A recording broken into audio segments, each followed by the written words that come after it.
Peace and love, good people. So let's talk about dollar cost averaging. Here is the stock Quantum-Si currently trading at $277. I have 225 shares at an average cost of $415, and I'm down 32% in the position. So what I want to do, instead of taking this loss and selling out of my position, I want a dollar cost average and add more shares at the cheaper price. So that's going to bring my average cost down, and it's going to bring my total return percentage down.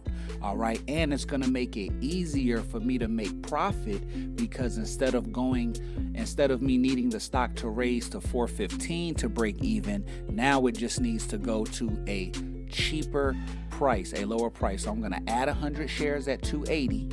All right, and then I'm not gonna do a market order. I'm gonna do a limit order for 280, and now I'm gonna give the stock an even better average cost by buying it cheaper. We're gonna wait for it to fill.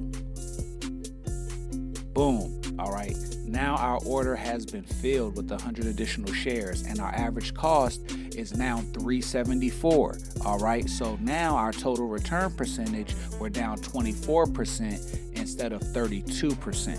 All right, just by adding 100 shares at the cheaper price.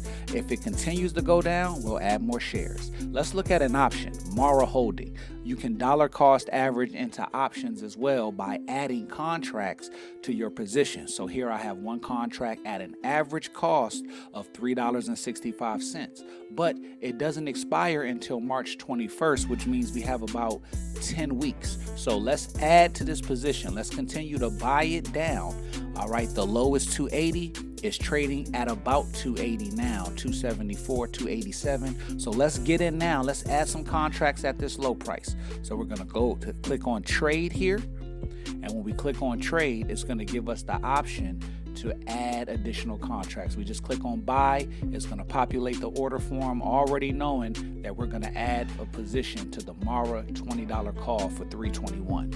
All right, so again, we're going to look at a limit order, 280. We're going to review it and send it off, because we want to bring that average cost down. We want to go from 365 and we want to bring that cost under 350. All right, by buying it at a cheaper price. Okay, so now our order has been filled, and boom, we have two contracts now at an average cost of $3.33. And again, we have until March 21st before this option expires. So we're going to continue to add and build into this position. So hopefully by the time we have a pop, we're going to have 5 contracts or 10 contracts, meaning that the stock has to move even less for us to make profit. Okay, so quick lesson on dollar cost averaging. I hope this was helpful to you. Hit that like button, comment down below if this makes sense, if you have any questions, and I'm looking forward to seeing you in the next video. Peace and love, and I hope you get rich. Take care.